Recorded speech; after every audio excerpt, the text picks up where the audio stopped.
Hello दोस्तों, मैं सुरेंद्र मौर्य आपका स्वागत करता हूं Surendra math for point zero के यूट्यूब चैनल में। आज के वीडियो में दोस्तों हम लोग जो है आरपीएफ का जो पेपर लगा हुआ है इसको ध्यान में रखते हुए और जो ग्रुप डी का पेपर होने वाला है, एनटीपीसी का जो पेपर होने वाला है, इसको ध्यान में रखते हुए हम लोग जो है साइंस का जो प्रैक्टिस सेट करने वाले हैं। दोस्तों ये जो प्रैक्टिस सेट है दूसरा है। इसके पहले हम लोगों ने जो है प्रैक्टिस सेट 1 कर चुके हैं। तो आज हम लोग जो है 51 नंबर क्वेश्चन से स्टार्ट करेंगे। तो चलिए स्टार्ट कर लेते हैं। ऐसी कोशिकाएँ जिनमें केंद्रक पदार्थ जो है केंद्रक झिल्ली के बिना होता है खालिस्तान कहलाती है। तो ये कहलाती है दोस्तों, करेक्ट आंसर हो जाएगा ऑप्शन बी, प्रोकैरियोटिक कोशिकाएं। प्रोकैरियोटिक कोशिकाओं के जो में केंद्रक झिल्ली और केंद्रक अनुपस्थित होते हैं और प्रोकैरियोटिक कोशिकाओं में केंद्रक पदार्थ बिना केंद्रक झिल्ली के पाया जाता है। दरअसल प्रोकैरियोटिक कोशिकाएं आदिम एवं अविकसित होती हैं। इनमें अधिकांश कोशिकांग अनुपस्थित होते हैं अपवाद में, परंतु जो है 70S प्रकार के जो राइबोसोम पाए जाते हैं। प्रोकैरियोटिक कोशिकाएं जीवाणु एवं नीले जो है हरित शैवाल में पाई जाती हैं। यूकैरियोटिक कोशिकाएं सुविकसित होती हैं तथा इनमें सभी कोशिकांग पाए जाते हैं। क्वेश्चन नंबर 52 है, निम्नलिखित में से कौन सी पादप कोशिका की जो है एक विशेषता है? तो इसका जो करेक्ट आंसर हो जाएगा ऑप्शन डी हो जाएगा, इनमें कोशिका भित्त पाई जाती है। पादप कोशिका में कोशिका भित्त का पाया जाना इसकी विशेषता है। दरअसल कोशिका भित्त हरित लवक और बड़ी रिक्तिका केवल पादप कोशिकाओं में ही पाई जाती है। जंतु कोशिका में रिक्तिका छोटी एवं असंख्य होती है, वही हरित लवक जंतु कोशिकाओं में अनुपस्थित अपवाद में युगलीना होता है। कोशिका भित्त सेलुलोज की बनी होती है जो कोशिका को निश्चित आकार एवं दृढ़ता प्रदान करती है। अगला क्वेश्चन है क्वेश्चन नंबर 53। खालिस्तान को कोशिका के शक्तिग्रह यानी पावर हाउस के रूप में जाना जाता है। तो ये दोस्तों हो जाएगा माइटोकांड्रिया हो जाएगा। तो इसका जो करेक्ट आंसर हो जाएगा ऑप्शन 1 हो जाएगा। सूत्र कणिका भी कहते हैं या माइटोकांड्रिया कहते हैं। माइटोकांड्रिया को कोशिका का शक्तिग्रह कहते हैं क्योंकि इसके अंदर कोशिकीय श्वसन से एटीपी ऊर्जा का निर्माण होता है। अगला पॉइंट है, नाभिक की खोज 1831 में रॉबर्ट ब्राउन ने की थी। इसी में आनुवांशिक पदार्थ यानी डीएनए होता है। अंतःप्राद्रव्यी जालिका जो है अंतः कोशिकीय परिवहन तंत्र का निर्माण करती हैं। जीवद्रव्य एवं केंद्रक यानी नाभिक जिसे कहते हैं के बीच कोशिका द्रव्य में उपस्थित होता है। 54 नंबर क्वेश्चन है, एक जीवित कोशिका के संपूर्ण अवयव को खाली स्थान के रूप में जाना जाता है जिसमें साइटोप्लाज्म और नाभिक शामिल होते हैं। तो इसका जो करेक्ट आंसर हो जाएगा प्रोटोप्लाज्म करेक्ट आंसर हो जाएगा। एक जीवित कोशिका के संपूर्ण अवयव को प्रोटोप्लाज्म कहते हैं। दरअसल इसमें कोशिका द्रव्य एक एवं केंद्रक दोनों शामिल हैं। कोशिका झिल्ली एक जो है अर्ध पारगम्य झिल्ली है जो लिपिड एवं प्रोटीन से मिलकर बना होता है। लाइसोसोम को कोशिका की आत्महत्या की थैली भी कहते हैं क्योंकि अपने एंजाइम से पूरी कोशिका को पाचित कर देता है। माइटोकांड्रिया को कोशिका का विद्युत ग्रह भी कहते हैं, अभी हम लोग पढ़ ही चुके हैं। 55 नंबर क्वेश्चन है, खालिस्तान मुख्य रूप से पैकेजिंग सामग्री का कार्य करता है जिसे या तो इंट्रासेलुलर लक्ष्यों तक पहुंचाया जाता है या कोशिका के बाहर स्त्रावित किया जाता है। तो इसका जो करेक्ट आंसर हो जाएगा गाल्जी का हो जाएगा, ऑप्शन डी हो जाएगा। गाल्जी का खोजकर्ता जो है कैमिलो गाल्जी 1898 में किया था। कोशिकीय सामग्री के पैकेजिंग का कार्य करता है, इसे कोशिका के भीतर तथा कोशिका के बाहर लक्षित जगहों पर पहुंचाता है। अंतःप्राद्रव्यी जालिका विशेष रूप से खुरदुरी राइबोसोम को प्रोटीन संश्लेषण हेतु सतह प्रदान करती है। अगला क्वेश्चन है पॉइंट है, लाइसोसोम खोजकर्ता जो हैं क्रिश्चियन डी डूबे हैं। ये को कोशिका की आत्महत्या की थैली कहा जाता है। लाइसोसोम को पादप कोशिका में रिक्तिका बड़ी होती है, वहीं पर जंतु कोशिका में यह छोटी होती है रिक्तिका। अब हम लोग जो दोस्तों रोग से जितने भी इम्पोर्टेंट क्वेश्चन बनते हैं सभी डिस्कस कर लेते हैं। तो 56 नंबर क्वेश्चन है, शरीर की प्रतिरक्षा प्रणाली किस स्थिति में वास्तविक आंतर फैक्टर प्रोटीन या आपके आमाशय की परत में इसे बनाने वाली कोशिकाओं पर हमला करती है?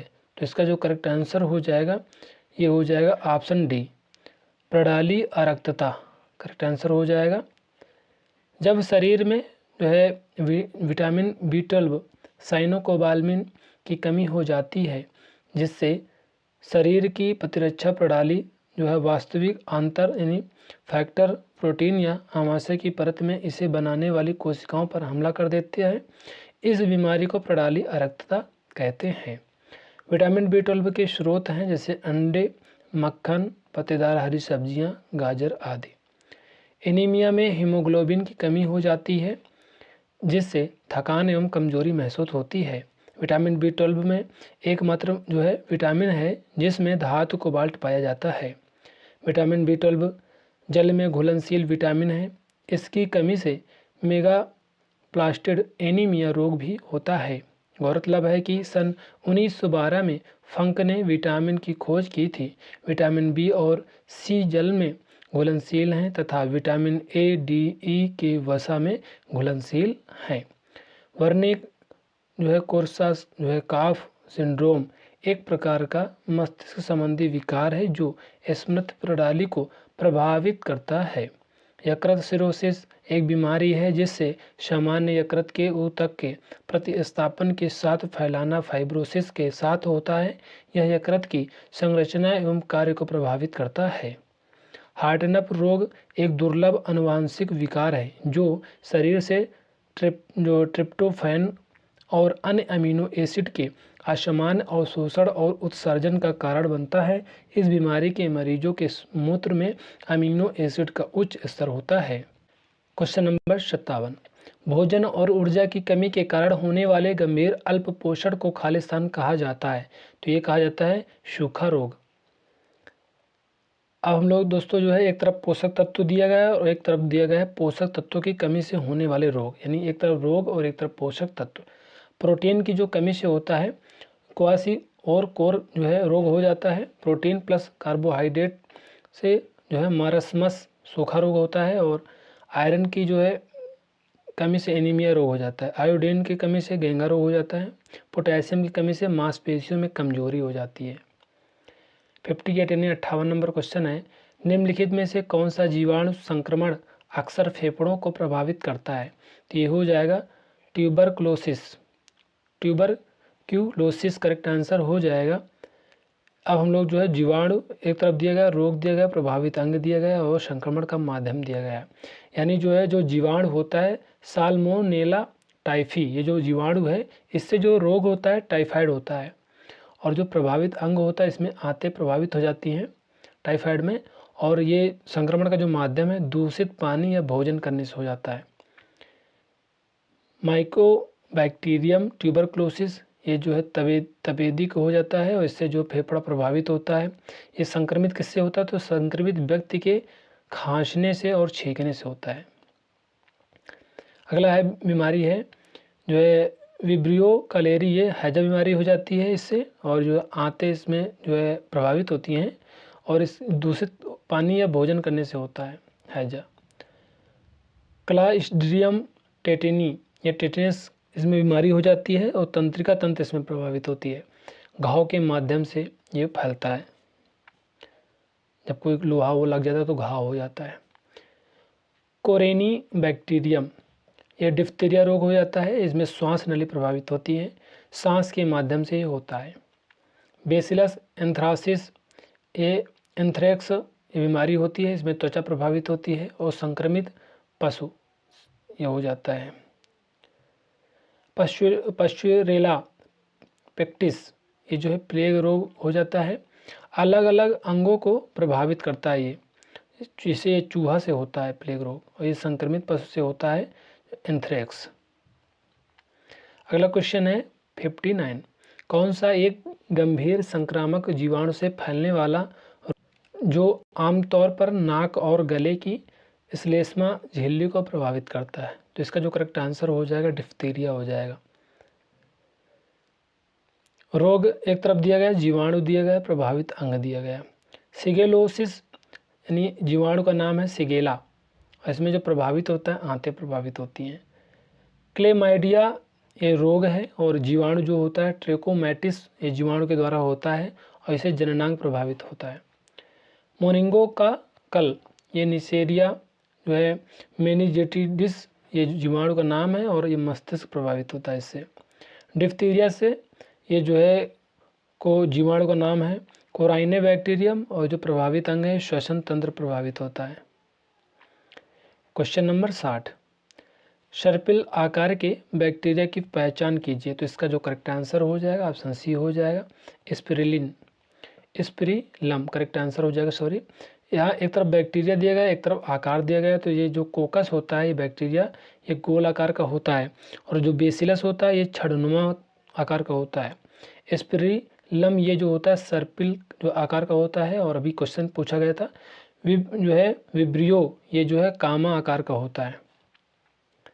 61 नंबर क्वेश्चन है, कॉलम ए से बी को मिलाना है। तो यहाँ पे दिया गया है मलेरिया और अतिसार आंत्रज्वार हैजा, इसमें आपको जो मिलाना है। तो इसका जो करेक्ट आंसर हो जाएगा 1 का डी हो जाएगा, यानी 1 का डी यानी मलेरिया का हो जाएगा प्लाज्मोडियम और जो दूसरा का हो जाएगा सी हो जाएगा। अतिसार का हो जाएगा रोटा वायरस और आंत्रज्वार का हो जाएगा बी साल्मोनेला और हैजा का हो जाएगा विब्रियो, यानी 4 का ए हो जाएगा। तो ऑप्शन पहला ही हो जाएगा करेक्ट आंसर। अगला है रोग, एक तरफ उत्तरदायी जीव और जीव का प्रकार दिया गया है। तो मलेरिया जो रोग होता है ये उत्तरदायी जीव क्या है प्लाज्मोडियम और ये जीव का प्रकार है प्रोटोजोआ। हैजा जो बीमारी होती है ये विब्रियो उत्तरदायी होता है जीव और इसमें जो जीव का प्रकार है बैक्टीरिया है। आंत्रज्वार ये सल्मोनेला जीव के द्वारा होता है और ये जीव का जो प्रकार है बैक्टीरिया है। अतिसार ये रोटावायरस के कारण होता है और ये वायरस जीव का प्रकार है। तपेदिक माइकोबैक्टीरियम और ये बैक्टीरिया जीव का प्रकार है। अगला क्वेश्चन है 62। दोस्तों ये बहुत इंपॉर्टेंट क्वेश्चन है, सभी हैं क्योंकि सभी पूछे गए 2024 में 23 में सभी पूछे गए क्वेश्चन है। तो आप लोग इनको अच्छे से देख लीजिएगा, थोड़ा सा डिफिकल्ट जरूर है लेकिन ये इंपॉर्टेंट भी बहुत है। निम्नलिखित में से कौन सा जो है विषाणु वायरस जनित रोग है? तो इसमें जो करेक्ट आंसर हो जाएगा ये दोस्तों हो जाएगा option A chicken pox. Chicken pox एक विषाणु जनित रोग है। वहीं जो है ट्यूबरक्लोसिस टीबी जिसे कहते हैं एवं काली खांसी फेफड़ों की बैक्टीरियल या जीवाणु जनित बीमारी है। मलेरिया रोग का जो कारक है प्लाज्मोडियम नामक जो है प्रोटोजोआ है तथा इस रोग की जो वाहक मादा एनोफिलीज मच्छर है। विषाणु जनित रोग ये पोलियो, HIV, एड्स इसे बोलते हैं और मिजल्स, इन्फ्लुएंजा आदि हैं। जीवाणु जनित रोग जो हैं हैजा, प्लेग, कुष्ठ रोग, टाइफाइड, डिप्थीरिया आदि हैं। कवक जनित जो रोग हैं दाद है, गंजापन है, एथलीट फुट है। अगला क्वेश्चन है 63। निम्नलिखित में से कौन सा रोग कवक के कारण होता है? तो इसका जो करेक्ट आंसर हो जाएगा दाद हो जाएगा। दाद, गंजापन, एथलीट फुट आदि कवक जनित बीमारियां हैं। तपेदिक, हैजा, टाइफाइड, प्लेग, कुष्ठ रोग आदि जीवाणु जनित बीमारियां हैं। Chicken pox, HIV, AIDS, measles आदि विषाणु जनित बीमारियां। तपेदी यानी TB, माइक्रोबैक्टीरियम, ट्यूबरक्लोसिस जीवाणु से होता है। हैजा विब्रियो कालेरी नामक जीवाणु के कारण होता है या दूषित जल एवं खाद्य पदार्थ से फैलता है तथा इससे आंत प्रभावित होती हैं। कोविड-19 नोवेल कोरोना वायरस सार्स जो है कोव-2 से होता है। यह मुख्यतः फेफड़ों को प्रभावित करता है। अगला क्वेश्चन है 64। खालिस्तान रोग केवल कम अवधि तक रहते हैं। तो इसका जो करेक्ट आंसर हो जाएगा तीव्र। तीव्र रोग छोटी अवधि में ही ठीक हो जाता है। आनुवांशिक रोग ऐसे रोग हैं जो बच्चों को उनके माता पिता से जो है विरासत में मिलते हैं।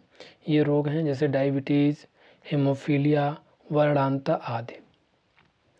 जीवाणु जनित रोग जैसे TB है, प्लेग है, हैजा है, डिप्थीरिया है, टिटनेस है, कोड़ा है आदि। WHO के अनुसार यदि किसी व्यक्ति का BMI 18.5 से कम है तो उसे खालिस्तान के रूप में वर्गीकृत किया जाता है। तो इसका जो करेक्ट आंसर हो जाएगा ऑप्शन सी हो जाएगा सामान्य से कम वजन। WHO ने ऊंचाई के अनुसार शरीर के वजन का अनुपात निर्धारित कर रखा है जिसे बॉडी मास इंडेक्स कहते हैं। इसके अनुसार यदि किसी व्यक्ति का BMI 18.5 से कम है तो उसका वजन सामान्य से कम है। अगला क्वेश्चन है पॉइंट है प्रायः एक सामान्य शरीर का BMI 24.9 से अधिक नहीं होना चाहिए। निकट दृष्टि दोष यम जो है मायोपिया जिसे कहते हैं में दूर की वस्तु स्पष्ट नहीं दिखती है तथा इसके निवारण के लिए अवतल लेंस का उपयोग किया जाता है। दूर दृष्टि दोष में पास की वस्तु स्पष्ट नहीं दिखती है और इसके निवारण के लिए उत्तल लेंस का उपयोग किया जाता है।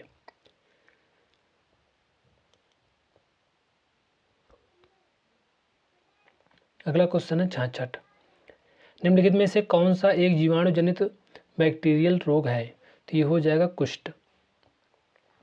कुष्ठ रोग जीवाणुओं से होने वाली बीमारी है जिसमें त्वचा सफ़ेद रंग की हो जाती है। साथ ही इस रोग में त्वचा संवेदन शून्य हो जाती है। इबोला एवं रेबीज हाइड्रोफोबिया वायरस जनित बीमारी है। रेबीज कुत्ते की लार से फैलता है। मलेरिया प्रोटोजोआ से होने वाली बीमारी है जिसकी वाहक मादा एनोफिलीज मच्छर है। अगला है चिकनगुनिया, खालिस्तान मच्छर के कारण होने वाला एक संक्रमण है। तो ये हो जाएगा एडीज मच्छर। चिकनगुनिया एडीज मच्छर के कारण फैलता है। इसका कारक विषाणु है। डेंगू भी वायरस जनित रोग है और इसका वाहक भी एडीज मच्छर है। जापानी एन्सेफेलाइटिस बीमारी क्यूलेक्स प्रजाति के मच्छरों से फैलती है और मलेरिया प्रोटोजोआ से होने वाली बीमारी है जिसका वाहक मादा एनोफिलीज मच्छर है। कुछ वायरस जनित रोग हैं एड्स, इन्फ्लुएंजा, मीजल्स आदि। 68 नंबर है। निम्नलिखित में से कौन सा रोग मच्छर के काटने से नहीं होता है? तो इसका जो करेक्ट आंसर हो जाएगा हेपेटाइटिस। फील पाँव, डेंगू तथा मलेरिया जैसे रोगों के वाहक मच्छर होते हैं। मलेरिया की दवाई क्लोरोक्विन सिनकोना वृक्ष की छाल से बनती है।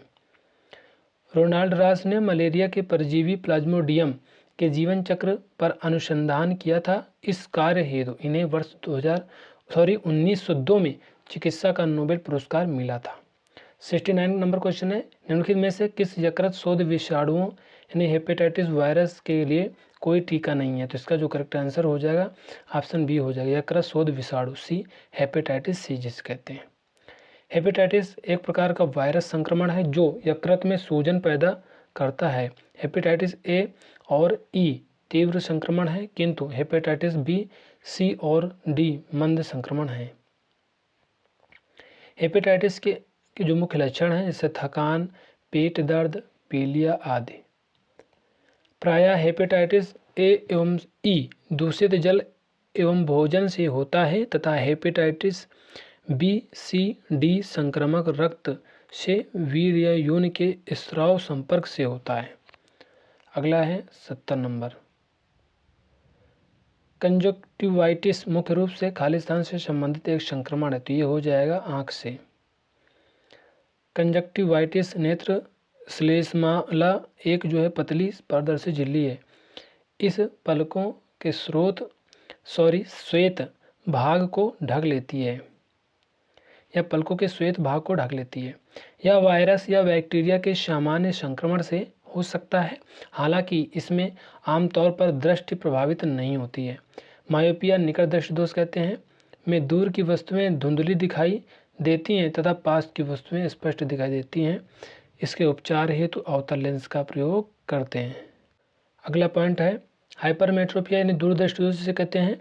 इसमें पास की वस्तुएं धुंधली दिखाई देती हैं तथा दूर की वस्तुएं स्पष्ट दिखाई देती हैं। इसके उपचार के लिए उत्तल लेंस का उपयोग किया जाता है।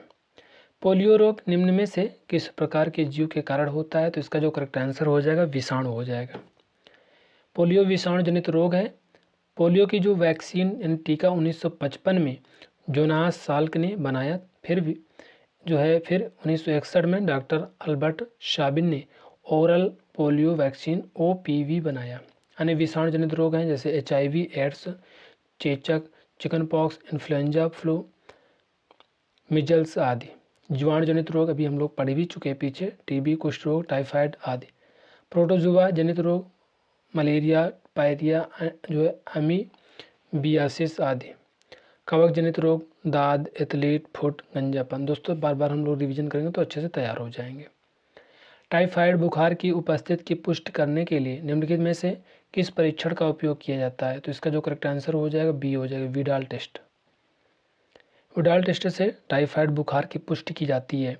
इसमें संक्रमित व्यक्ति से विशिष्ट एंटीबॉडी वाले सीरम से यह परीक्षण किया जाता है। टाइफाइड बुखार सल्मोनेला टाइफी जीवाणु के कारण तथा संक्रमित जल एवं भोजन से फैलता है। अगला है सी रिएक्टिव प्रोटीन टेस्ट के द्वारा शरीर में होने वाली सूजन तथा किसी भी प्रकार के संक्रमण का पता लगाने के लिए किया जाता है। 73 नंबर क्वेश्चन है, निम्नलिखित में से कौन सा हृदय संबंधी रोग है? तो इसका जो करेक्ट आंसर हो जाएगा ये दोस्तों हो जाएगा ऑप्शन डी, एंजाइना।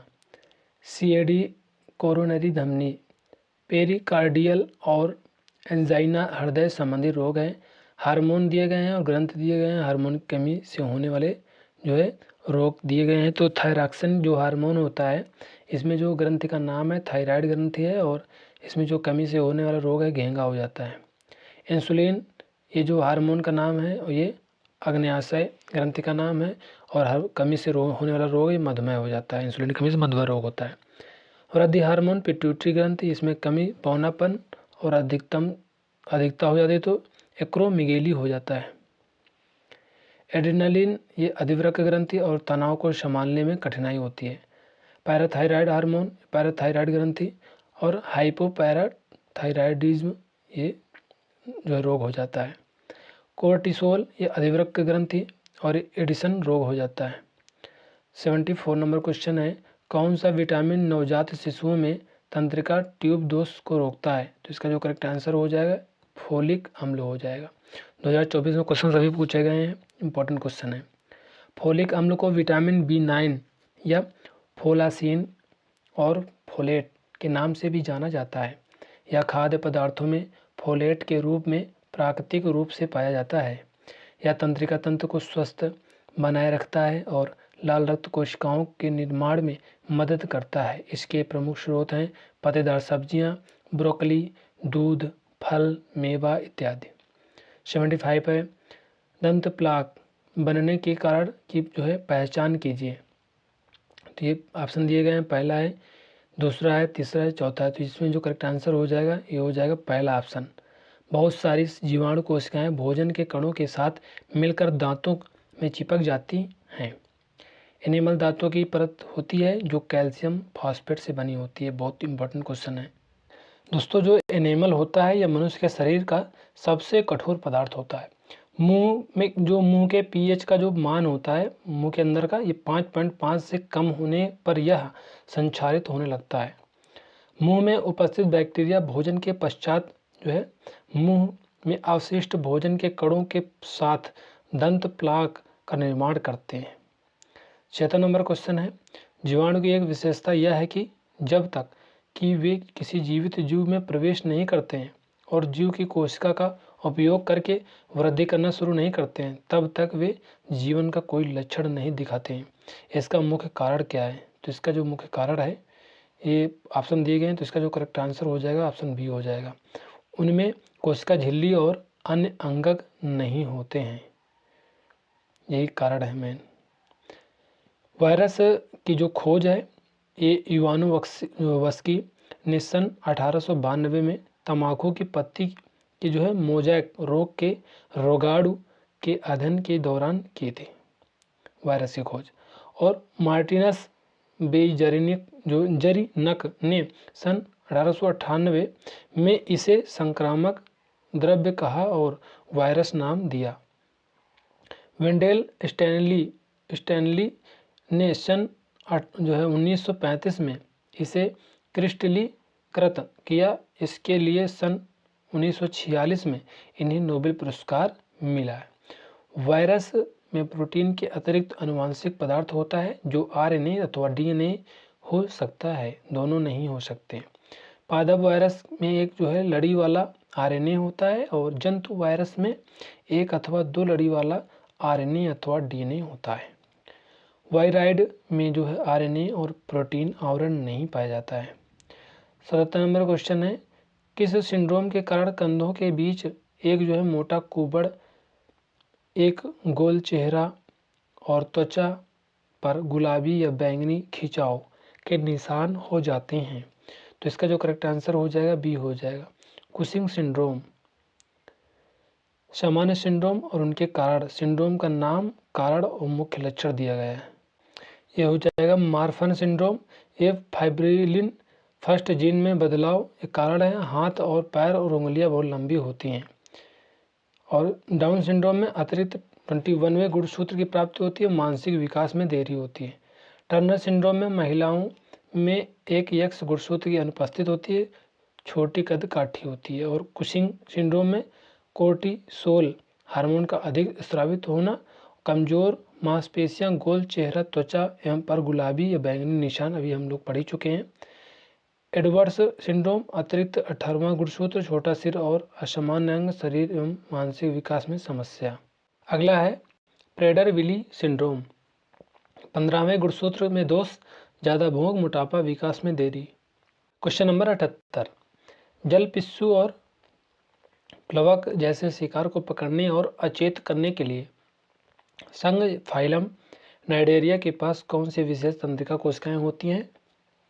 तो ये हो जाएगा ऑप्शन बी, दंश कोशिका। नाइडेरिया संघ को सेरेंट्रेटर नाम से भी जाना जाता है। इनमें स्पर्शक एवं दंश कोशिका नाइडोब्लास्ट पाए जाते हैं जो स्थिरक, रक्षा एवं शिकार पकड़ने में सहायक हैं। इनका शरीर दो आकार रूपों पालिप एवं मेडुसा से मिलकर बना होता है। पालिप स्थावर एवं बेलनाकार रूप है जिसके तहत हाइड्रा आता है, जबकि मेडुसा के तहत जेलीफिश अथवा ओरेलिया आता है। इस समूह के सदस्य हैं जैसे फाइसेलिया, पेनेट्यूला, गोरगोनिया तथा मेंडरीना ब्रेन कोरल। 79 है, वसा के पाचन के लिए आवश्यक एंजाइम कौन सा है? तो इसका जो करेक्ट आंसर हो जाएगा लाइपेज हो जाएगा। लाइपेज एंजाइम वसा के पाचन के लिए आवश्यक है। अगला है पित्तरस, जिसका निर्माण यकृत द्वारा किया जाता है, वसा का एम्लसीकरण करने में सहायक है। जाइमेज एंजाइम शर्करा का किण्वन कर एथेनॉल एवं कार्बन डाइऑक्साइड का निर्माण करता है। इन्वर्टेज एंजाइम सुक्रोज को ग्लूकोज एवं फ्रक्टोज को विघटित करता है। पौधों की पत्तियों में से जल वाष्प के रूप में जल का क्षय होना खालिस्तान कहलाता है। तो ये कहलाता है बिंदु स्त्राव। बिंदु स्त्राव वह प्रक्रिया जिसमें पौधे तने या पत्तियों के सिरों से पानी के रूप में तरल पदार्थ का स्त्राव करते हैं, जिसे बिंदु स्त्राव कहते हैं। वह प्रक्रिया घासीय पौधों में देखी जा सकती है। बिंदु स्त्राव में पानी का स्त्राव तरल रूप से होता है, जबकि वाष्पोत्सर्जन में पानी वाष्प के रूप में निकलता है। कौन सा विटामिन लाल रक्त कोशिकाओं के निर्माण तंत्रिकीय कार्यप्रणाली और डीएनए संश्लेषण से जुड़ा हुआ है? तो इसका जो करेक्ट आंसर हो जाएगा विटामिन B12 हो जाएगा। एक तरफ विटामिन दिया गया, रासायनिक नाम दिया गया और स्रोत दिया गया और कमी से होने वाले रोग दिया गया। तो विटामिन ए, ये जो रासायनिक नाम है इसका रेटिनॉल है और स्रोत गाजर, दूध, लीवर और रोग रतौंधी जेरोफ्लैथेलमिया। विटामिन B1 ये विटामिन है और इसका जो रासायनिक नाम है थायमीन है और गेहूं, दूध, सब्जी स्रोत हैं, बेरी रोग है। विटामिन B2 की जो नाम है ये राइबोफ्लेविन है रासायनिक नाम और स्रोत अंडा, गेहूं, मटर में पाया जाता है। क्लोसिस ये रोग है। विटामिन B3 ये नियासिन रासायनिक नाम है, यकृत में पाया जाता है, मटर में पाया जाता है विटामिन B3 और ये पिलाग्रा जो है रोग उससे कमी से हो जाता है। विटामिन B9 की कमी से जो है रासायनिक नाम की बात करें तो फोलिक अम्ल है और ये यीस्ट इसका जो है स्रोत है और ये रोग हो जाता है रक्त छीड़ता नवजात शिशुओं में तंत्रिका ट्यूबर दोष हो जाता है। विटामिन B12 ये जो साइनोको बालमिन ये रासायनिक नाम है और यकृत मक्का में पाया जाता है। मेरुदंड का कमजोर होना ये रोग हो जाता है। विटामिन C की कमी से जो है जो रासायनिक नाम है स्कार्बिक अम्ल है और खट्टे फल में पाया जाता है और स्कर्वी रोग हो जाता है। अगला है विटामिन D। कैल्सीफेरॉल इसका रासायनिक नाम है, सूर्य का प्रकाश से मिलता है और रिकेट्स बच्चों में, ऑस्टियोमैलेशिया वयस्कों में हो जाता है। रिकेट्स बच्चों में और ऑस्टियोमलेशिया वयस्कों में होता है विटामिन डी की कमी से रोग। विटामिन के का जो रासायनिक नाम है फिलोक्विनोन है और पत्तेदार सब्जियों में पाया जाता है। रक्त का थक्का नहीं बनता है विटामिन के की कमी से। विटामिन ई में जो है टोकोफेरॉल इसका रासायनिक नाम है और बीज दूध फलिया में पाया जाता है। प्रजनन शक्ति में कमी हो जाती है। अब हम लोग जो है विविध क्वेश्चन देख लेते हैं। ऊतक, कंकाल, पोषण, पाचन तंत्र और प्रसंचरण तंत्र, इससे जितने भी जो है क्वेश्चन बनते हैं विविध में। तो चलिए स्टार्ट कर लेते हैं। 82 है, दूध किसका अच्छा स्रोत है? तो ये जो अच्छा स्रोत है ये है कैल्शियम, फास्फोरस और प्रोटीन का स्रोत है। दूध में तीनों चीज़ पाया जाता है। दूध कैल्शियम, फास्फोरस और प्रोटीन का उत्तम स्रोत है। दूध को संतुलित आहार कहा जाता है और दूध खट्टा लैक्टोबैसिलस बैक्टीरिया के कारण होता है। इसकी शुद्धता लैक्टोमीटर से मापी जाती है। गाय के दूध का पीला रंग कैरोटीन नामक प्रोटीन के कारण होता है। उस संरचना की पहचान करें जो पुतली के आकार को नियंत्रित करती है। तो इसका जो करेक्ट आंसर हो जाएगा बी हो जाएगा, आँख की पुतली आइरिस। आइरिस आँख की पुतली के आकार को नियंत्रित करती है और यह आँख का रंगीन हिस्सा होता है।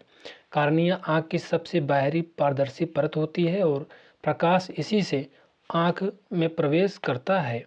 नेत्रदान में इसे ही दान किया जाता है। अगला क्वेश्चन है क्वेश्चन नंबर 84, विटामिन B1 को किस नाम से जाना जाता है? जो ग्लूकोज जो है चयापचय तथा तंत्रिका, मांसपेशियों और हृदय की स्वस्थ कार्य के लिए आवश्यक है। तो इसका जो करेक्ट आंसर हो जाए ये दोस्तों हो जाएगा थायमिन, ऑप्शन बी हो जाएगा।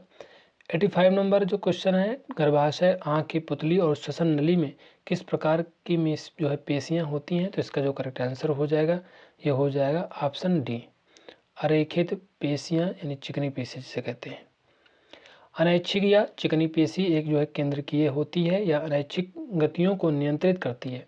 ये कोशिकाएं लंबी एवं इनका आखिरी जो सिरा नुकीला तर्क रूपी होता है। ये जो पेशियां हैं आहार नली, रक्त नलिका, आँख की पलक, मूत्रवाहिनी तथा फेफड़ों आदि की गतियों को नियंत्रित करती है। इनमें कोई रेखाएं नहीं हो पाई जाती हैं, इसलिए इन्हें आरेखित पेशियां भी कहते हैं। 86 नंबर है, खालिस्तान फलों, सब्जियों, फूलों और सजावटी जो पौधों की खेती का विज्ञान और कला है। तो ये कहलाता है हॉर्टिकल्चर।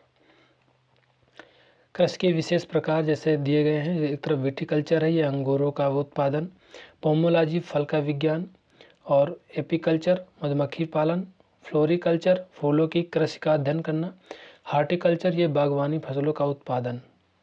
87 नंबर है, स्वपोषी खालिस्तान का स्तरीकरण जो है कर सकते हैं। तो ये कर सकते हैं कार्बन डाइऑक्साइड। हरे पौधे प्रकाश संश्लेषण की क्रिया द्वारा अपना भोजन तैयार करते हैं। प्रकाश संश्लेषण के लिए आवश्यक घटक है सूर्य का प्रकाश, कार्बन डाइऑक्साइड, जल और क्लोरोफिल। पौधे अपना भोजन स्टार्च यानी C6H10O5 जो है N के रूप में संचित करते हैं। अगला है, पिज्जा, बर्गर जैसे खाद्य पदार्थ खालिस्तान से भरपूर होते हैं।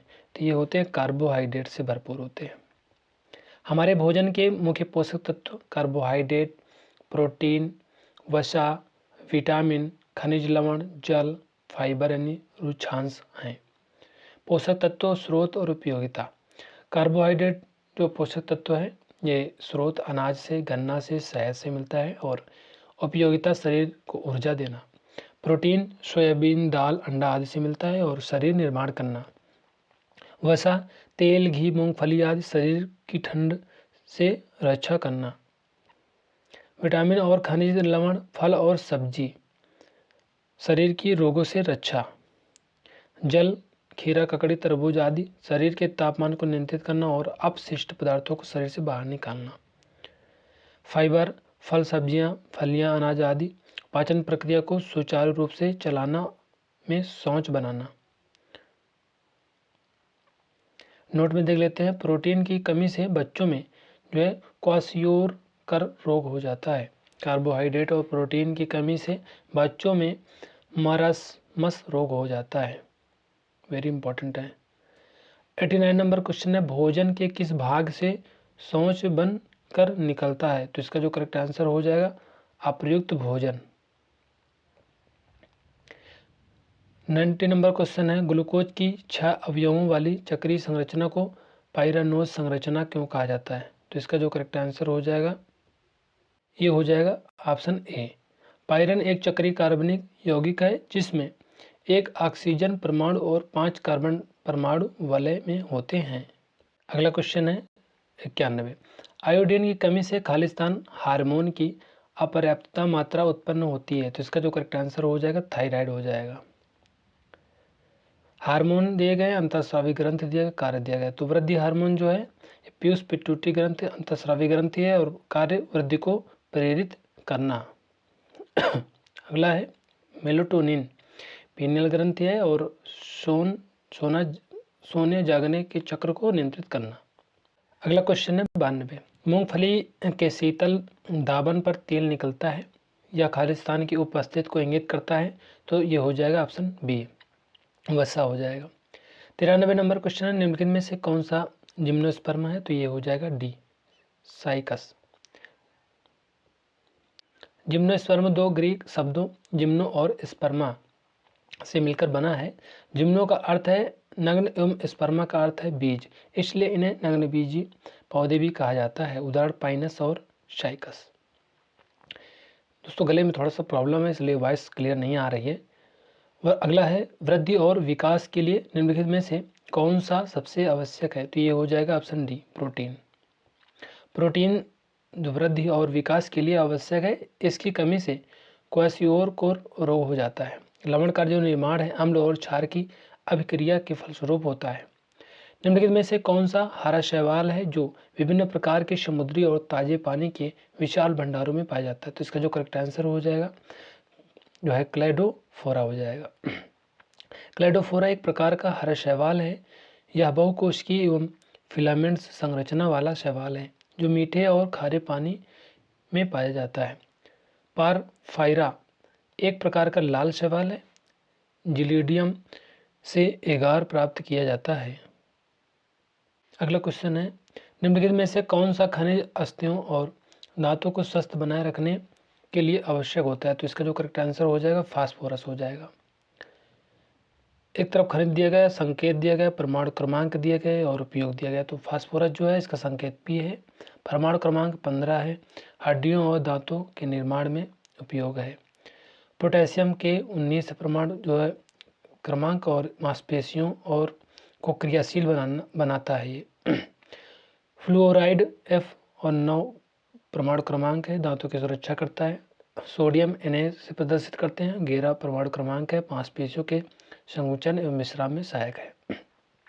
97 नंबर क्वेश्चन है, पेट में कौन सी ग्रंथियां पाचन में आवश्यक करती हैं? तो इसका जो करेक्ट आंसर हो जाएगा जठर ग्रंथियां हो जाएगा। अमाशय कोश मुख्यतः 3 भागों में जठरागम फंडिस और जठर निर्गमी में बांटा गया है। इसका आकार अंग्रेजी वर्णमाला के अक्षर जे के समान होता है। अमाशय के जो है म्यूकोशा में जठर ग्रंथियां स्थित होती हैं जो 3 प्रकार की कोशिकाएं होती हैं।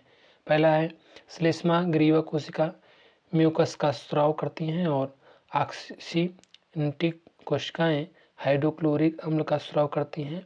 पेप्टिक या मुख्य कोशिकाएं पेप्सिनोजिन का स्रावित करती हैं और पीनियल ग्रंथि मस्तिष्क के मध्य में पाई जाने वाली अंतःस्रावी ग्रंथि है जो मेलाटोनिन नामक हार्मोन स्रावित करती हैं।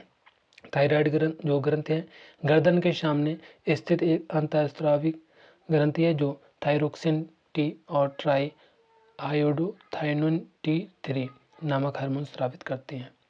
98 नंबर क्वेश्चन, मनुष्य में आहार नाल के आरंभिक बिंदु से अंतिम बिंदु तक के भागों की सही व्यवस्था का जो है चयन करना है। तो इसका जो करेक्ट आंसर हो जाएगा ये हो जाएगा ऑप्शन डी, मुख गुहा, उसके बाद ग्रास नली, अमाशय, छोटी आंत, उसके बाद बड़ी आंत, फिर मलाशय गुदा में हो जाता है।